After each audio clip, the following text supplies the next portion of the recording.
Wilgen's Garden Center. Welcome to week 3 of our Perennial of the Week series. This week's featured plant is Phlox Paniculata Twister. Now, Twister is a unique phlox in that it is a bicolor. It's a white base, but it's got this pink splashing that goes up the center of the petals that gives it a very unique look. Now, Phlox Twister is going to have a wonderful fragrance to it, like a lot of phloxes tend to do, so it makes it also an ideal cut flower for the garden. Also a great plant for butterflies and hummingbirds as well. Now, Phlox Twister also is going to stay on the smaller side, so it's only going to get to be about 18-20 inches in the garden. So if you have a small garden, or maybe you want to even try to use it in a container, it would be ideal to use for something like that. Now, ideally situated, Phlox Twister would like to be in full sun, but will take a little bit of shade as well.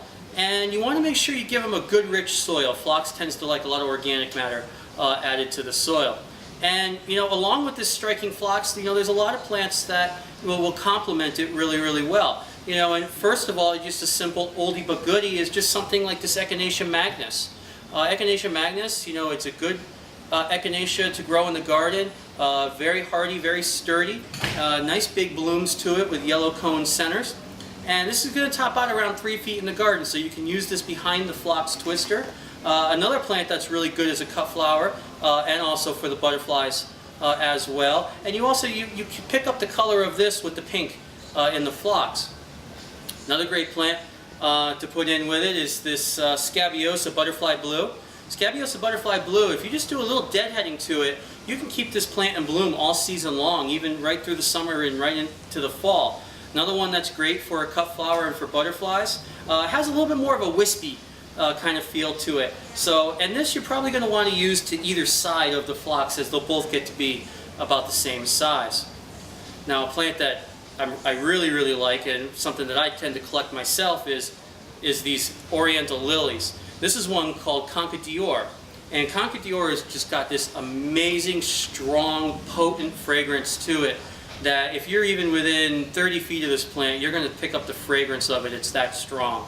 Now, these plants typically will top out probably in the 5 to 6 foot range in the garden. They have these wonderful big yellow blossoms with some white blushing on the ends of the petals. And when they get to be mature after several years in the garden, it's not uncommon to have plants that put on 20, 25 or more buds per plant in the garden. So very striking. You definitely want to plant that somewhere, sun to part shade, but somewhere definitely where you're going to pick up that fragrance in the garden.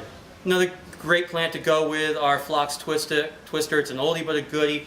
Is just our simple everyday Shasta Daisy Becky. Now, Shasta Daisy Becky is going to get to be about 3 feet in height. It's a great sturdy grower, strong stem, so it's not going to be floppy in the garden.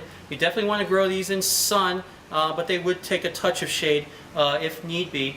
Another one that's great for cut flowers and for butterflies in the garden. But if you do deadhead these, you can keep them blooming in the garden for a long period of time, especially once the plants are mature. And if you really want to add some interesting color interest with the Phlox Twister, I'd suggest doing something like this Eupatorium chocolate. Eupatorium chocolate's just got this wonderful, great burgundy foliage, and this is going to get taller than the Phlox Twister, so you're going to want to use it behind it. This is going to top out at approximately 3 feet in height. But the nice white and pink off the dark of this foliage, I think, looks very stunning in a garden. This is a great native plant that's easy to grow. It benefits a lot of different types of butterflies in the garden. This will get white flowers to it later in the season, which even themselves pop off wonderfully off the foliage of this. So hopefully you've enjoyed this week's video talking about Phlox Twister. Hopefully we'll see you come down to the Garden Center very soon. I'm Henry Eggert from Wilgen's Garden Center. Thanks for watching.